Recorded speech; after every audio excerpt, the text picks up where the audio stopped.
ఆంధ్రప్రదేశ్ ముఖ్యమంత్రి చంద్రబాబు నాయుడు నేటి నుంచి కడప జిల్లాలో పర్యటించనున్నారు. ఈ పర్యటనలో ముఖ్యమంత్రి వివిధ కార్యక్రమాల్లో పాల్గొనున్నారు. ముఖ్యమంత్రి చంద్రబాబు నాయుడు మధ్యాహ్నం విజయవాడ ఎయిర్పోర్ట్ నుంచి బయలుదేరి సాయంత్రం 3:30 కడప ఎయిర్పోర్ట్కి చేరుకుంటారు. అక్కడి నుండి ఒంటిమిట్టలోని టీటీడీ గెస్ట్ హౌస్కి చేరుకుని విశ్రాంతి తీసుకుంటారు.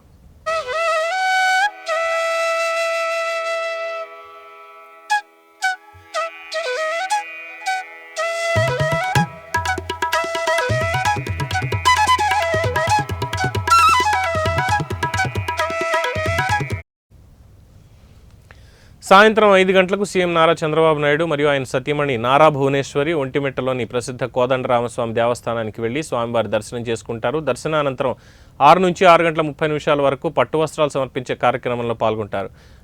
సాయంత్రం 6:45 నుంచి 8:30 వరకు ఆలయంలో జరిగే సీతారాముల కళ్యాణోత్సవంలో సీఎం పాల్గొంటారు. అనంతరం 8:40 తిరిగి టీటీడీ గెస్ట్ హౌస్కి చేరుకుంటారు. అక్కడే రాత్రి బస చేస్తారు. తర్వాతి రోజు అంటే ఏప్రిల్ 12 ఉదయం 9 గంటలకి కడప ఎయిర్పోర్ట్ నుండి విజయవాడకు బయలుదేరుతారు. అనంతరం ఉదయం 10:30 విజయవాడ ఎయిర్పోర్ట్ నుండి నేరుగా ఉండవల్లి నివాసానికి చేరుకుంటారు.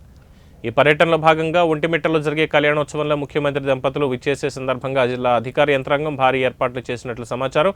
భద్రత, ట్రాఫిక్ మరియు ఇతర సౌకర్యాలపై సంబంధిత శాఖల అధికారులు ప్రత్యేకంగా దృష్టి సారిస్తున్నారు.